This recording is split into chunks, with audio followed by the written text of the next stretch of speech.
잠시 기도드릴까요? 하나님 아버지, 수요 예배 가운데 저희를 이끌어 주시고 또 하나님 영광 받으실 찬양을 우리 교육자들께서 하나님께 올려드릴 수 있도록 기회 주신 것 감사합니다.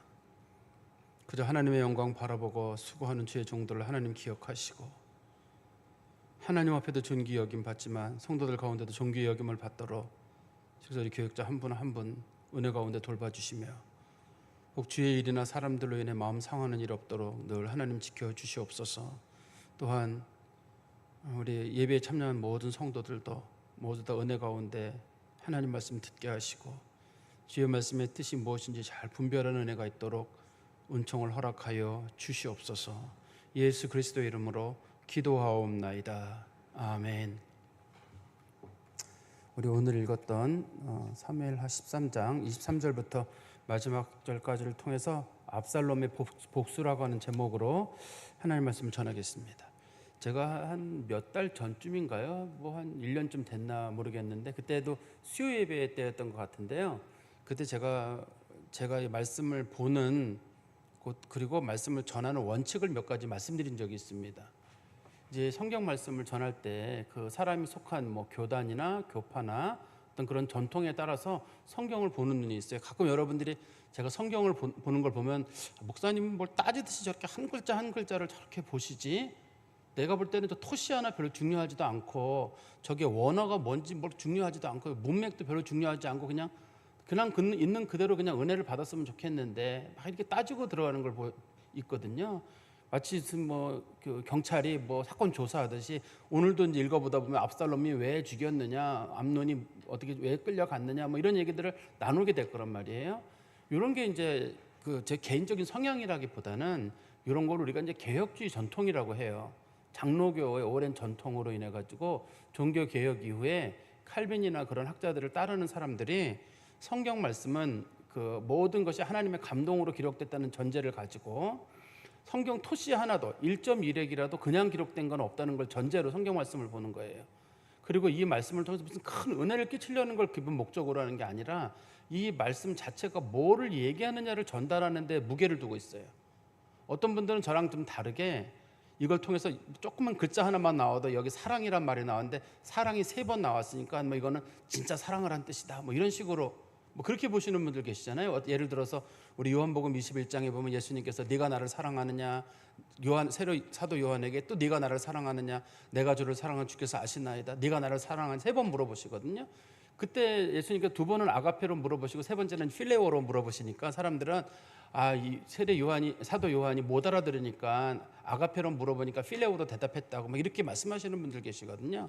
근데 뭐 신학적으로는 아가페나 필레오나 똑같은 뜻이에요. 성경에서는 똑같은 뜻이기 때문에 그런 영적인 의미는 없습니다. 거기에는. 그렇지만 성도들은 그게 큰 은혜가 돼요.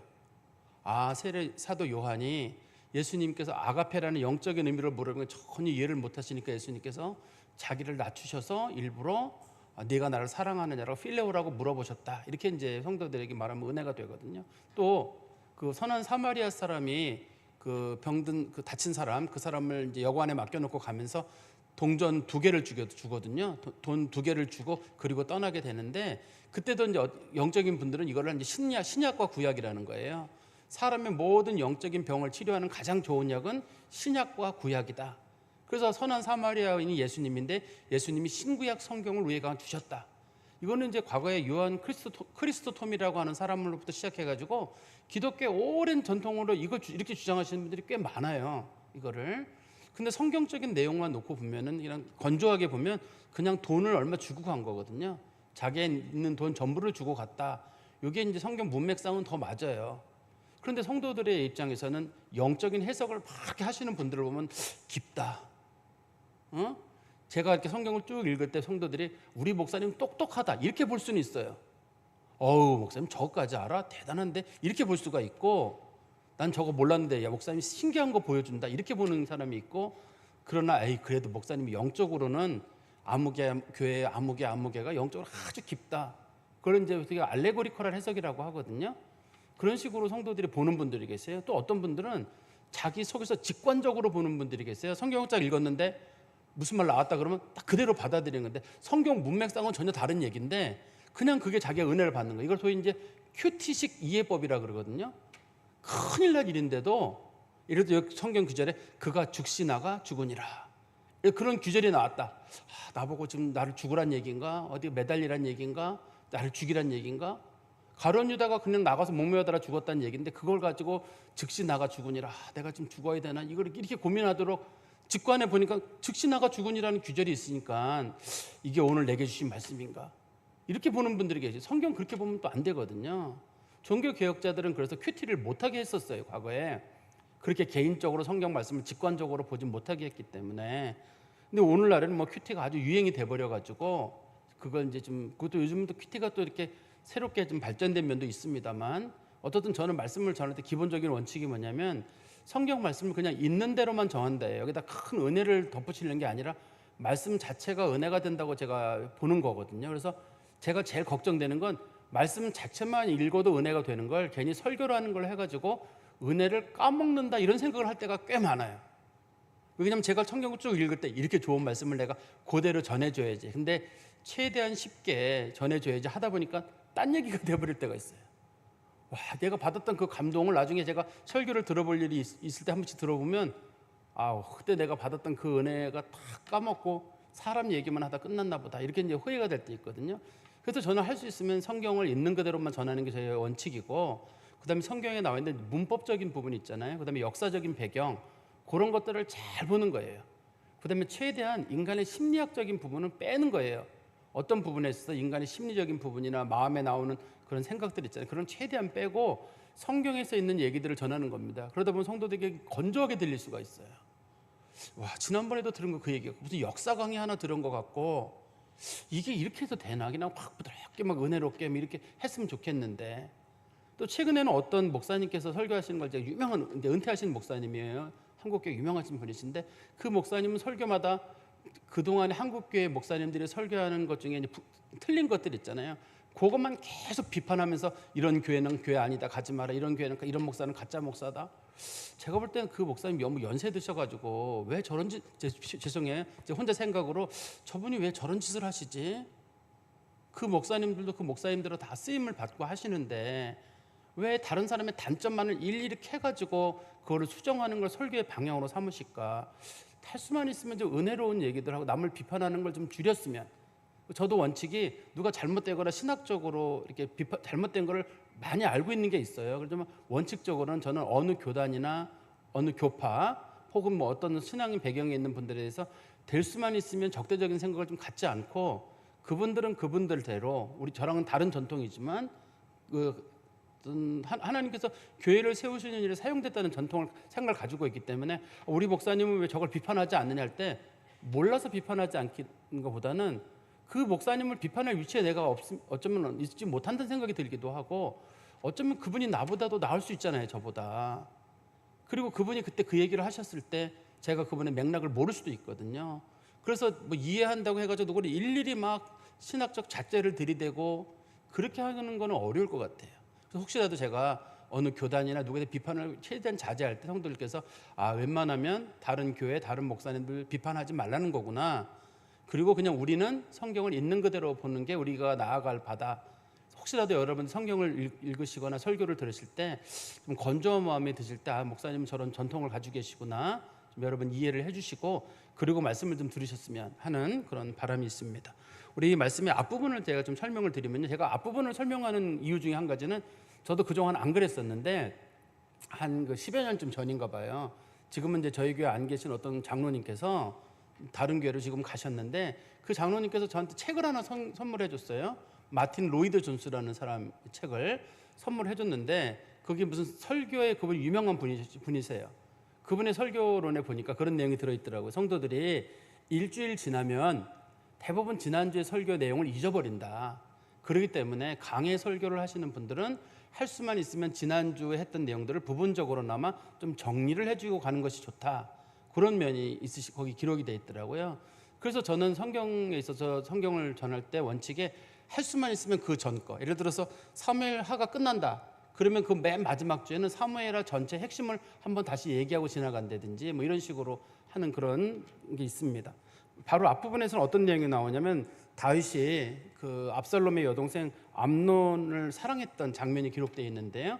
성경에 내용이 이렇게 되어 있습니다. 이제 암논이 다말을 사랑하고 있었는데 다말을 만날 수가 없어요. 당시에는 처녀들이 집 밖으로 나갈 수가 없기 때문이에요. 그래서 몸이 한참 달아 있었는데 다윗의 형 시므아의 아들 요나답이라고 하는 그 사람이 암논의 친구거든요. 하는 말이 불러낼 수 있는 방법이 있다. 아버지 다윗에게 가가지고 네가 지금 몸이 아파서 누워 있는데 내 여동생 다말이 와가지고 내 앞에서 음식을 차려주게 되면 내가 음식을 먹고 내가 기력을 얻을 것 같아. 다른 사람이 갖다 주는 건 난 못 믿겠다. 지금 누군가 날 독살하려고 하는 그런 느낌을 받고 있는데 우리 집안 사람 중에 그것도 처녀가 음식을 갖다 줬으면 좋겠다. 이런 식으로 얘기를 하니까 다윗이 아들이 아프다는데 뭐 청을 못 들어주나요? 그래서 다말을 보내가지고 내 오라비 음식을 그 오라비 앞에서 직접 만들어서 위험하지 않다는 걸 보여주고 네가 오라비의 음식을 좀 먹여줘라. 그리고 근데 갔단 말이에요. 근데 이제 압살롬이 그 암논이 원래 계획이 있었으니까 그 음식을 차리고 있을 때 들어와서 자기 입에다 직접 먹여달라 그러거든요. 그리고 이제 먹이려고 하는 그 순간에 이제 동침하는 사건이 성경에 기록이 되어 있습니다. 그리고 난 다음에 이제 그때 막 동침하려고 하는 그 순간에 다말이 그런 얘기를 하거든요. 합리적으로 생각해봐라. 당신이 나를 동침을 하게 되면 내가 처녀로서 이런 일이 생기기 때문에 나는 앞으로 어떻게 되느냐 내 인생이. 그리고 당신도 나를 건드렸다는 것 때문에 당신도 앞으로 어떻게 하려고 그러느냐. 후한 누군가 이걸 그냥 지나가지는 않을 거 아니에요. 잘 생각해봐라. 만약에 당신이 나를 정말 원한다 그러면 아버지한테 얘기를 해서 나를 달라 그래라. 당신이 이복 동생이기 때문에 결혼이 이제 가능했던 것 같아요. 그러니까 달라 그러면 아버지가 줄 건 머리 결혼하면 되지 않느냐. 근데 이제 그 얘기를 안 들어요. 그리고 이제 강제 동침을 한 후에 나중에 이 여자가 미워지게 되는데 미워진 거에 대한 배경은 성경은 설명은 없습니다만 우리가 짐작하기에는 한 세 가지 정도 미워한 이유가 있는 것 같은데 원래 압살롬의 집안에서 별로 호의적이지 아니었던 것 같아요. 압살롬이나 그 다말은 좋아했지만 그 집안 식구들에서 호의적이지 않았던 것 같고 두 번째는 이제 암논이 약간 정신적인 어떤 결함이 있었는지 그렇게 막 욕심을 내다 또 욕심 부리고 난 다음에 갑자기 확 식어버리는 것도 어떤 정신적인 결함이 있었을 수도 있을 것 같고 또 성경적인 직접적인 배경을 놓고 보면 하나님께서 다윗의 집안에 재앙을 내릴 거라고 말씀하셨는데 이 재앙이 이렇게 시작되는 거예요. 이게 그래서 하나님께서 그 암논의 마음속에 다말을 싫어하는 마음이 생기게 만드신 거거든요. 그래가지고 이제 그 사건으로 인해 가지고 결국은 그 암논이 다말을 쫓아내요.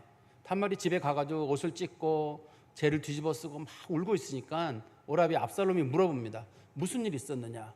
너 혹시 암논의 집에 갔었느냐? 갔었는데 오빠 이만 했어요. 라고 하니까 압살롬이 말하기를 참아라. 지금은 참되 조금만 기다려라. 때가 되면 오라비가 꼭 처리해 주겠다. 그런 약속을 합니다. 그게 지난 시간의 본문이거든요. 오늘 본문에서 그 약속을 지키기 위해서 암논이 2년을 참아요. 길게 참은 거죠. 2년을 꼭 참았다가 결국은 그 압살롬이 암논을 죽이게 되거든요. 한번 성경 말씀 보십시오. 우리 13장 23절에 보시면 만 2년 후에 에브라임 곁 바알하솔에서 압살롬이 양털을 깎는 일이 있음에 압살롬이 왕의 모든 아들을 청하고 여기 보니까 첫 번째 뭐라고 되냐면 만 2년이 지났으니까 그 다말 사건이 있고 나서 2년이 지난 거예요.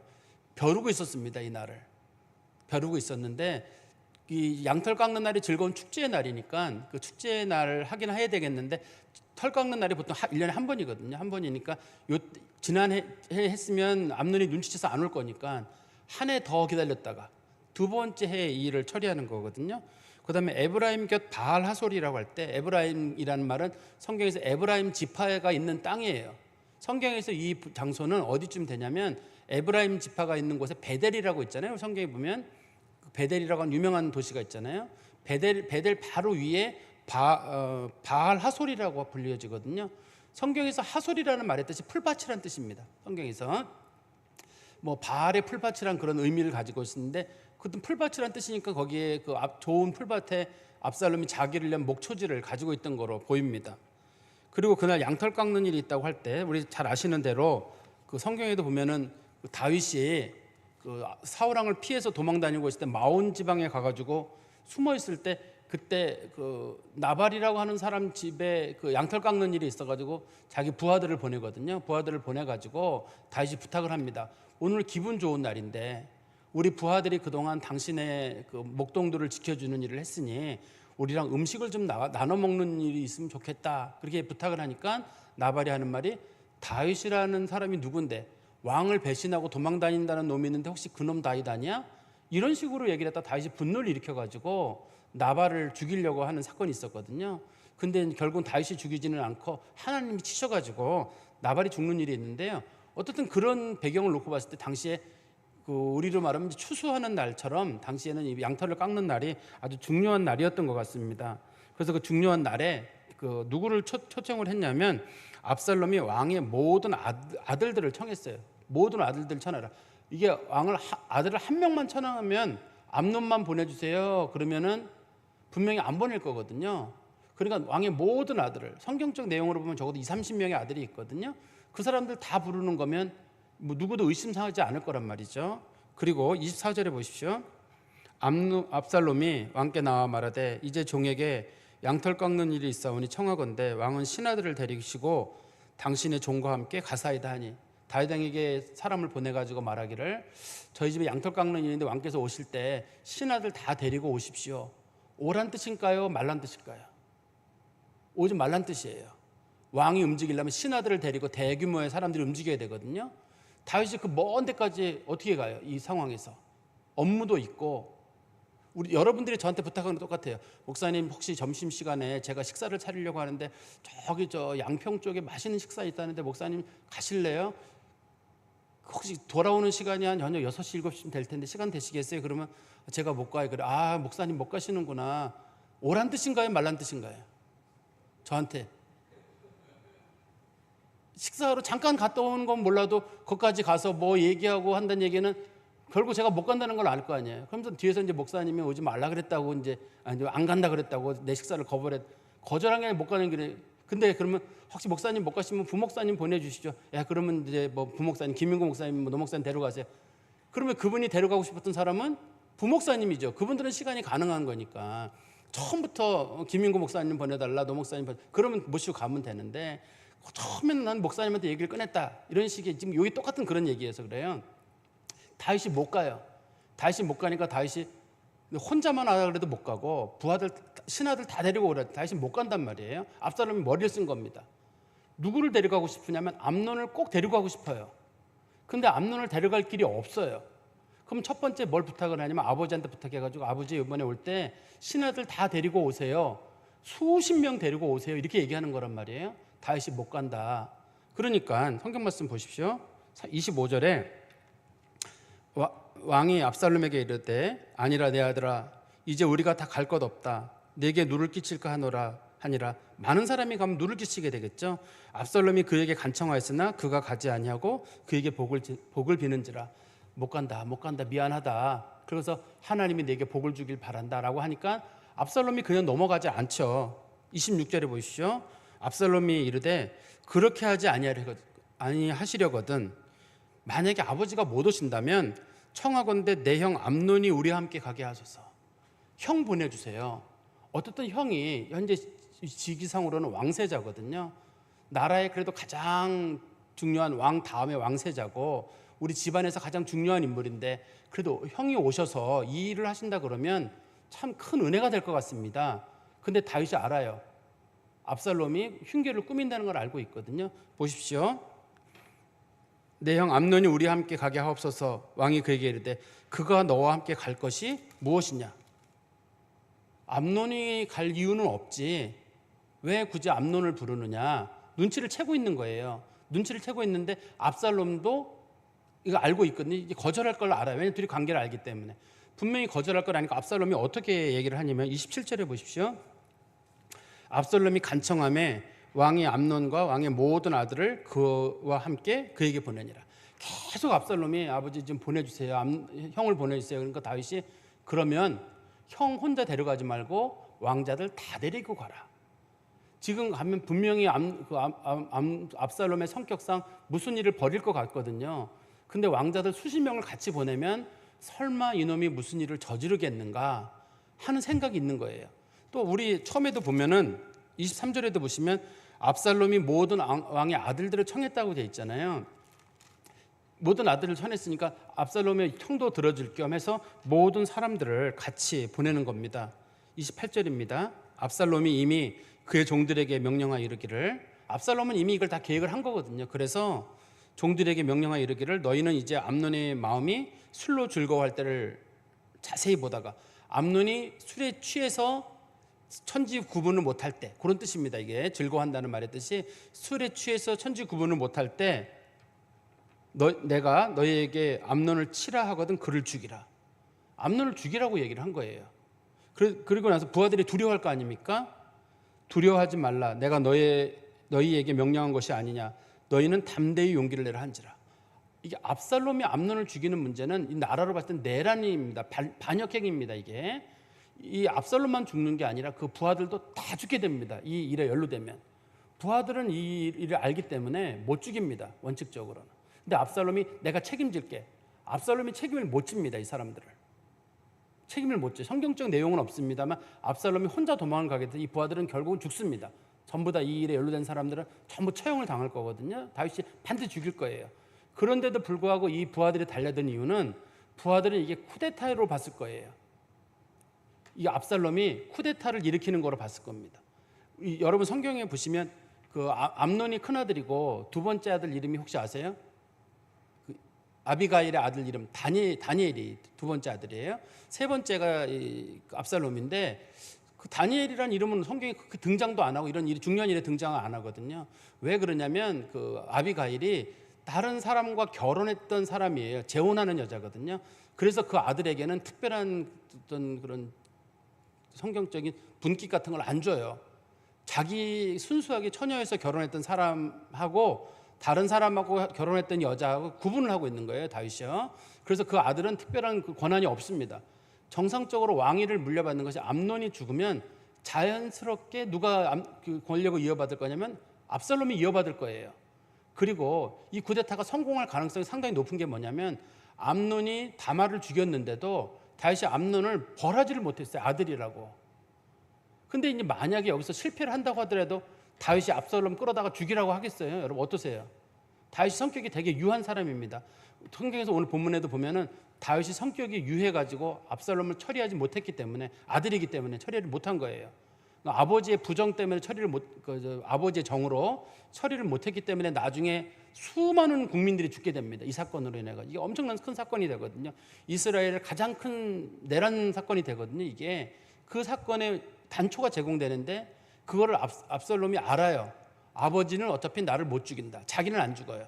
그 자기는 자기 외할아버지 그 달메 쪽으로 가면 되거든요. 암미훌의 아들 달메 있는 대로 가서 지내면 되기 때문에 자기는 큰 걱정이 없어요. 거기도 소왕국이기 때문에. 그리고 이 일 때문에 다윗이 군사를 끌고 가가지고 저거 할 것도 아니고 요즘처럼 범죄인 협정을 맺어가지고 인도 협정 맺어가 데려올 것도 아니고 어떻든 다윗 성격상은 죽이지 않을 거거든요. 그러니까 압살롬은 죽을 일이 없어요, 별로. 그렇지만 그의 있던 종들이 암논을 죽이는 왕세자를 죽인다는 얘기는 왕세자를 죽인 우리 뭐 제1차 세계대전 여기 할 때도 그 뭐 세르비아인가 어디서 그 뭐 왕세자 죽인 사건 때문에 그 사건 때문에 1차 세계대전이 일어나는 거 있잖아요. 이게 이제 큰 중요한 사건이 되는 겁니다. 이게 중요한 사건이 돼가지고 이 부하들의 입장에서는 분명히 이게 쿠데타가 성공할 거로 봤던 것 같아요. 왜냐하면 압살롬이 마음속에 그런 생각을 품고 있었거든요. 근데 압살롬이 쿠데타를 일으키는 건 그 나중에 한 3년 정도 지난 다음에 쿠데타를 일으키게 되거든요. 이 쿠데타의 전초라고 생각을 하고 아마 그의 부하들은 부분적으로 동의를 했을 거로 보입니다. 그렇지 않고서는 압살롬이 내가 책임질게. 무슨 책임을 져? 이 사람이 책임질 수 있는 위치에 있지 않은데. 그런데도 암논을 죽이는 일에 개입했다는 건 압살롬의 어떤 그런 쿠데타에 대한 생각을 부분적으로 그 신하들이 그 종들이 알고 있던 것으로 보입니다. 그래서 다시 보십시오. 28절 뒤에 보시면 그를 죽이라. 두려워하지 말라. 내가 너희에게 명령한 것이 아니냐. 너희는 담대히 용기를 내라 한지라. 내가 명령했다는 말은 내가 책임지겠다. 그러니 용기를 내라고 합니다.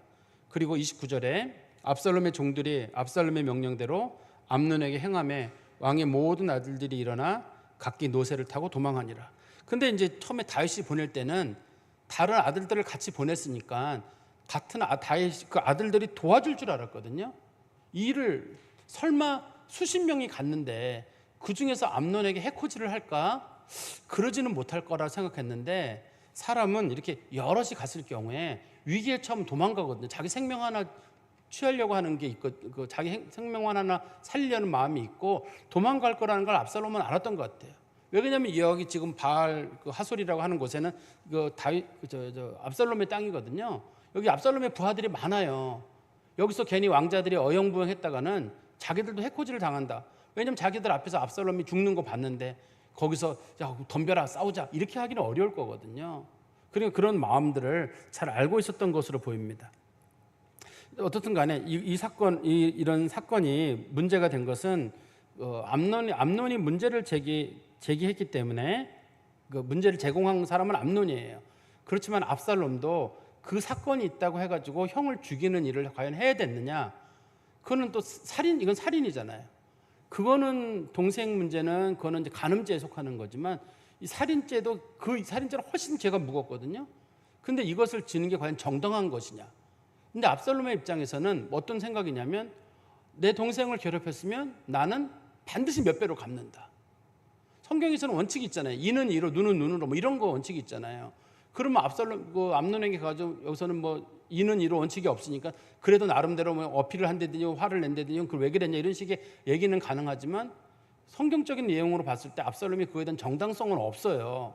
그렇지만 이제 압살롬 입장에서는 네가 우리 식구 건드렸으면 난 가만 안 둔다라는 그런 생각이 있었던 것 같습니다. 자기가 아마 차기 왕이 될 거에 대한 생각 때문에 그랬던 거로 보입니다. 우리 30절 말씀 보십시오. 그들이 길에 있을 때, 여기서 그들이란 말은 다윗 왕의 다른 아들들이 예루살렘으로 도망오는 중에 그런 뜻이에요. 길에 있을 때 압살롬이 왕의 모든 아들을 죽이고 하나도 남기지 아니했다는 소문이 다윗에게 이르매.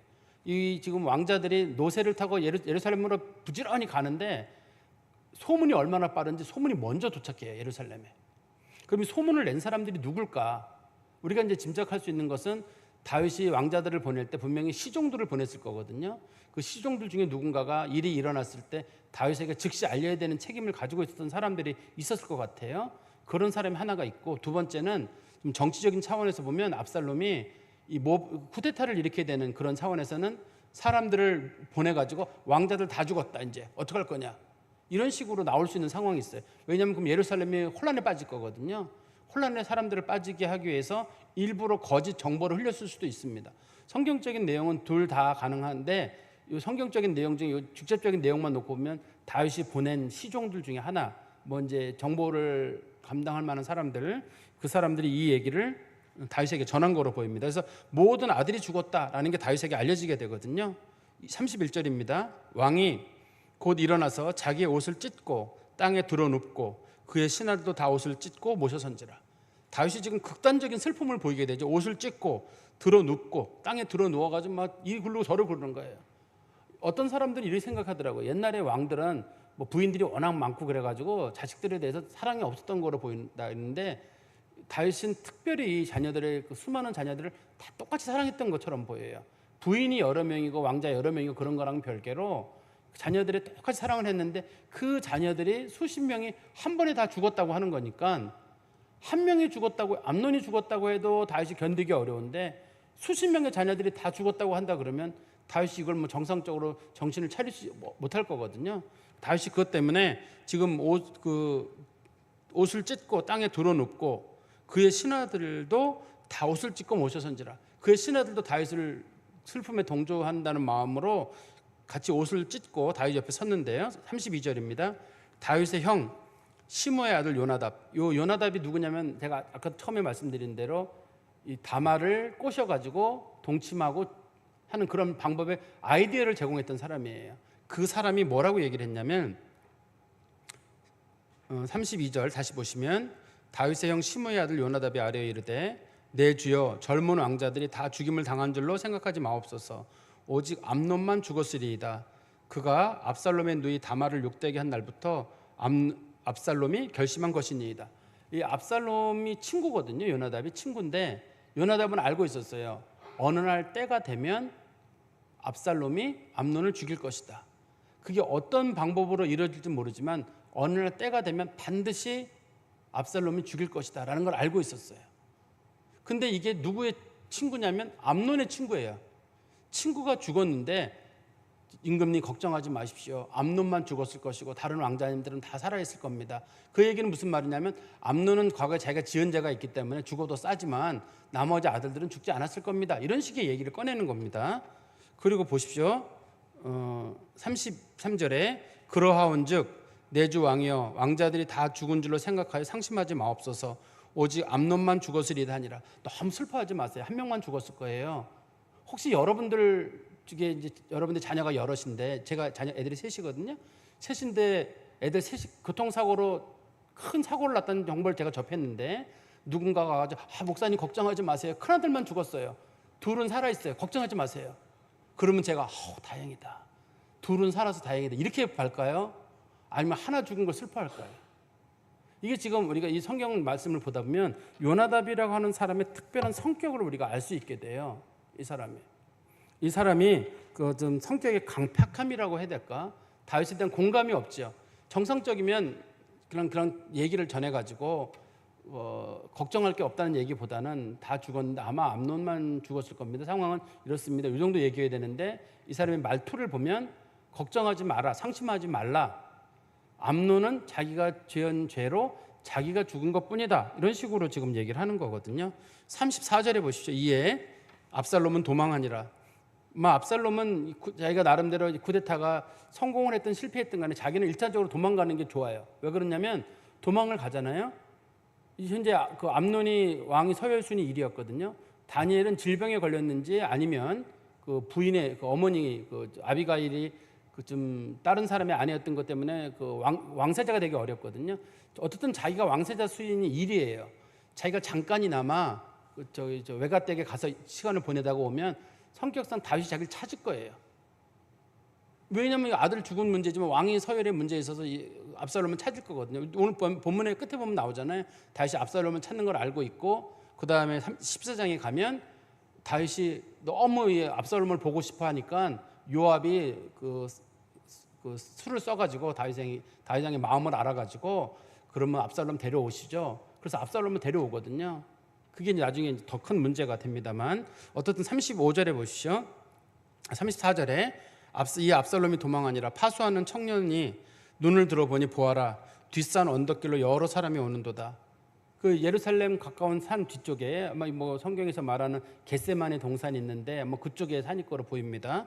그쪽에서 여러 사람이 오는도다. 요나답이 왕께 아뢰되 보소서 왕자들이 오나이다. 당신의 종이 말한 대로 되었나이다 하고 여기도 보면 우리식 표현으로만 그대로 읽으면 임금님 다 죽은 게 아니라 암논만 죽은 거 제 말이 맞죠? 이렇게 얘기하는 거잖아요. 여기 표현을 잘 보십시오. 35절에 보시면 요나답이 왕께 아뢰되 보소서 왕자들이 오나이다. 당신의 종이 말한 대로 되었나이다 하고 그러니까 결과적으로는 다 죽은 게 아니라 한 명만 죽었잖아요. 제 말이 틀린 게 없습니다. 다 맞습니다라고 얘기를 하는 거거든요. 그 다음에 36절에 말을 마치자 왕자들이 이르러 소리를 높여 통곡하니 왕과 그의 모든 신하들도 심히 통곡하니라. 압살롬 하나 죽었는데 암논 하나 죽었는데 왕이나 왕자들이나 신하들 다 통곡하고 있는데 통곡하지 않고 기분 좋게 생각하는 사람이 딱 한 사람이 있어요. 누구냐면 요나답이에요. 내 말이 맞아요. 자기가 분명히 얘기한 게 있었거든요. 암논만 죽었을 거라고 얘기했는데 사람들 너무 슬퍼하고 있는데 제가 얘기했잖아요. 한 명만 죽었을 거라고. 그렇게 얘기를 꺼내는 사람들이 있습니다. 사람들 중에 이런 사람들은 이 요나답이라는 사람이 지금 이 문제에 처음에 단초를 제공하는 사람이거든요. 그 전체적인 상황을 볼 수 있다 그러면 이 사람이 요나답이 암논에게 그런 제안을 하지 말았어야 돼요. 다말을 끌어다가 이렇게 해가지고 이렇게 해라, 덮쳐가지고 뭘 만들어라 이렇게 하면 안 되거든요. 근데 이 사람은 그런 공감 능력이 없고 자기 중심적인 사람이에요. 요나답이 이 성경을 보다 보면 그래서 이 사람이 정신적으로 큰 문제가 있고 자기 중심적인 사람이니까 자기가 잘못했다고 절대 여기지 않는 사람이란 말이에요. 그러니까 이 암논의 문제가 생겼을 때도 자기가 동기를 잘못 제공했으면 나 때문에 암논이 어려움을 겪는다라든지 자기가 미안해하고 이걸 수습하는 어떤 그런 과정이 있어야 되는데 그냥 또 방만하고 있다가 2년 지난 다음에 압살롬에 의해서 암논이 죽었을 때에도 모든 사람들이 슬퍼할 때 이 사람은 슬퍼하기보다는 내 말이 맞았냐 틀렸냐 그게 중요한 거예요. 그러니까 사람들은 지금 뭐가 중요하냐면 암논이 죽었느냐 안 죽었느냐 너무 슬프다는 거고 이 요나답의 핵심은 뭐냐면, 그러니까 암논이 죽었냐고 살았냐고 내가 말한 게 맞냐 틀리냐가 중요한 거예요. 그러니까 이제 공감이 안 되는 거죠. 공감이 되는 사람들은 슬프지요. 그래야 되는데 슬프지요가 아니라 어디가 아프대요? 전화를 걸어가지고 많이 아프시다면서 힘드시죠? 이렇게 전화하는 사람이 있고, 어디가 아프대요? 몇 기래요? 의사는 뭐래요? 얼마나 남았대요? 계속 그런 걸 물어보는 사람이 있어요. 그러면 그 듣는 사람은 그게 너무 힘들어가지고 그만하세요. 답답합니다. 그만하세요. 그런데 그쪽에서 아니 내가 괜히 물어보는 게 아니잖아. 그러니까 몇 기래? 의사는 살 날이 며칠 남았대? 약은 있대? 뭐 이런 얘기들을 물어보는 거예요. 이게 공감 능력이 없는 사람들의 특징인데, 이 사람들의 초점은 뭐냐면 너무 궁금한 거예요, 이게. 근데 자기 생각에는 자기가 너무 친절하게 물어보는 거로 착각이 들어요. 그러니까 내가 전화했는데 말이야, 아무개가 전화 받아가지고 퉁명스럽게 말이야, 내 전화를 받더라. 내가 분명히 얼마 살아남았대, 병원비를 얼마 드냐느냐, 그런 거 물어봤는데 그걸 짜증을 낸대더라. 당연히 짜증나죠. 아파가 쩔쩔매고 있는 사람한테 가가지고 병원비는 얼마 들었느냐, 살 날이 몇 달이 되느냐, 이런 걸 물어본다 그러면 그게 보통 사람들이, 공감 능력 있는 사람들이 하는 거예요. 이제 그 사람들의 관심은 뭐냐면 정확한 정보를 알고 싶은 거예요. 정확한 정보.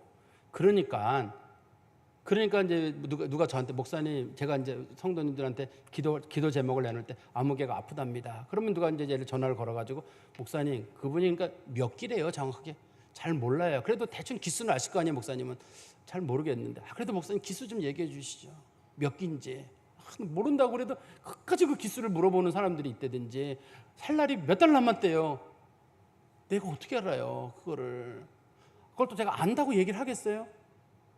끝까지 우리는 마지막까지 기도하고 있는 판에, 마지막까지 살려달라고 기도하는 판에, 거기서 제가 알겠어요, 제가 그거를. 제 죽음도 모르고 있는 판에 남의 죽음을 내가 어떻게 알아요? 근데 궁금해 여기는 사람들은 계속 그게 궁금하단 말이에요.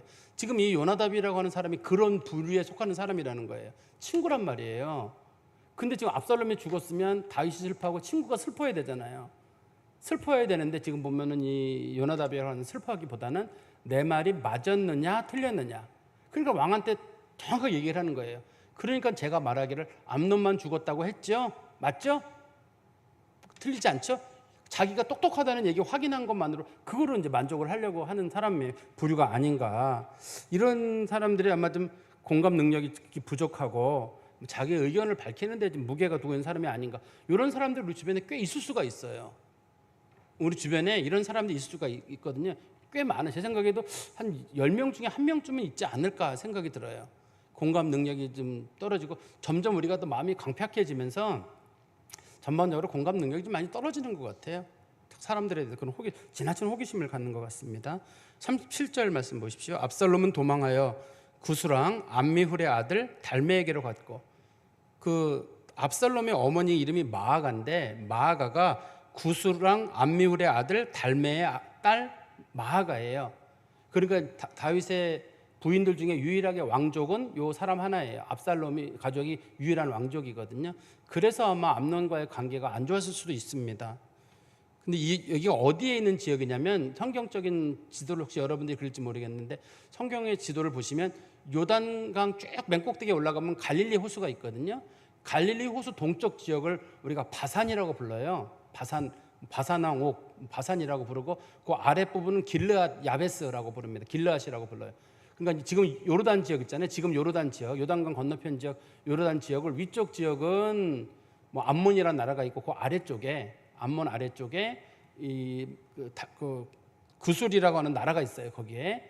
그리고 이제 그 밑에 이제 바산이라고 하는 곳이 있고, 그다음에 그 아래쪽에 뭐 좀 길르앗이 있고, 이런 식으로 구성되어 있습니다. 그러면 지도만 굳이 찾아본다 그러면 갈릴리 호수 북쪽, 동북쪽 좀 되겠네요. 거기를 성경에서는 이제 구술이라고 부르거든요. 그리로 도망간 겁니다. 꽤 먼 곳으로. 그래서 37절 끝에 중간에 보시면 다윗은 날마다 그의 아들로 말미암아 슬퍼하니라. 그의 아들이 누구냐? 그의 아들이 누군가 할 때 1차적으로는 암논이 죽은 것 때문에 슬퍼했겠죠.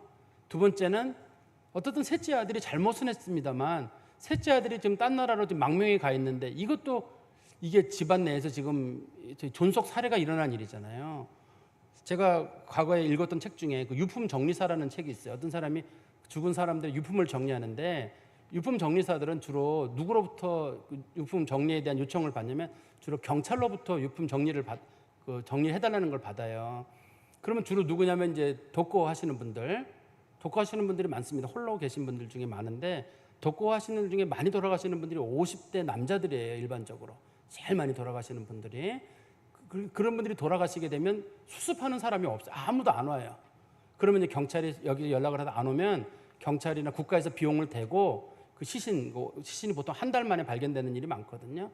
그러면 그 시신을 수습하고, 그 집 사람 시신 때문에 집안이 지저분하고 막 벌레 꼈을 거 아니에요.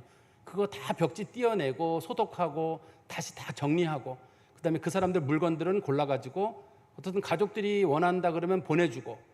근데 거기 보면은 가족들이 원하는 물건은 딱 하나래요. 돈이래요. 돈이 거기서 얼마가 나왔다 알려주면 가족들이 오는데, 돈 아니면 아무리 귀한 게 발견됐다 하더라도 아무도 안 온대. 돈만 있으면 온대. 돈이. 근데 보통 안 온답니다. 그런데 그 존속 살해에 관련된 내용이 보면 자녀들이 부모를 죽이는 일이 그렇게 많아요. 우리나라 존속 살해. 독거하신 그러니까 죽었을 때 부모들이 이거를 다 죽지 않은 상태에서도 경찰에 신고를 안 하는 거예요. 우리 애가 나를 찔러서 내가 죽는데 이걸 경찰이 분명히 와서 조사를 하게 되면 우리 애가 이거 책임을 질 거거든요. 그러니까 이제 부모가 찔려서 죽으면서도 경찰이 분명히 나중에 부검해보고 이런 상태에서 알 수 있을 텐데 부모가 연락을 안 해요. 근데 우리나라 존속 살해가 너무 많아요. 존속 살해란 말은 아들이 아버지도 죽이고 엄마도 죽이고 그리고 간 거거든요. 그러니까 집에 아무도 없잖아요. 누가 신고가 안 되는 거예요, 이게. 존속 살해가 너무 많은데, 제가 그때 존속 살해에 관한 걸 읽어보면서 부모들이 그 자녀들에게 찔릴 때 그 마음이 어땠을까? 그냥 사람들에게 칼에 찔리는 것도 사람이 참 슬픈 일이거든요. 아프고 슬픈 일이고 두려운 일인지 모르겠는데, 자기 자식의 칼에 찔려서 내가 죽는다라든지, 그럴 때는 참 이게 어떻게 인간이 어디까지 갈 수 있는 건가? 근데 우리 사회에 어떤 자식이 부모 죽이는 일 너무 많아요. 생각보다 많습니다. 꽤 많기 때문에 우리 한번 좀 고민해 봐야 될 문제인데, 여기서도 지금 압살롬이 암논을 죽였냐 마냐가 아니라 다윗의 입장에서 봤을 땐 존속 살해잖아요. 가족들끼리 지금 살해가 일어난 거거든요. 아마 다윗의 마음이 평생 무너졌을 것 같고, 다윗이 이것 때문에 압살롬에 대한 그런, 분명히 죄는 저질렀지만 보통의 부모들의 마음처럼 측은한 마음이 들어서 그놈이 얼마나 힘들었으면 그랬을까.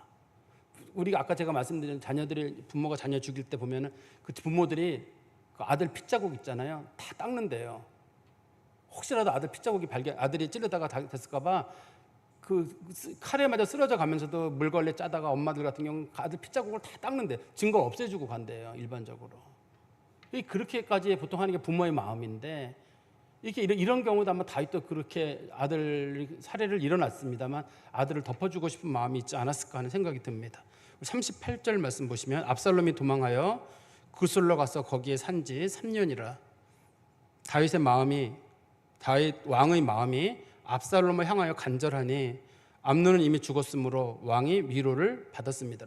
이제는 암논 때문에 슬퍼하는 건 딱 슬퍼했는데, 이제는 걱정이 온통 어디 가 있냐면, 압살롬 잘 지내고 있는가, 저놈이 앞으로 어떻게 되는가, 온통 그 걱정을 했다는 얘기일 것 같습니다.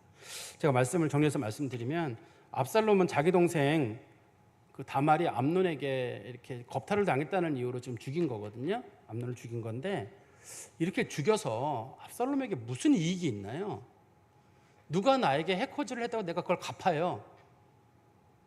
큰 마음에 시원함이 있을까요? 네가 나를 한 대 때렸어. 그럼 내가 가서 두세 세 대 때리고 나면 마음속에 때렸다는 시원한 마음이 있을까요? 어떨까요? 지금 이 압살롬은 그렇게 한 거거든요.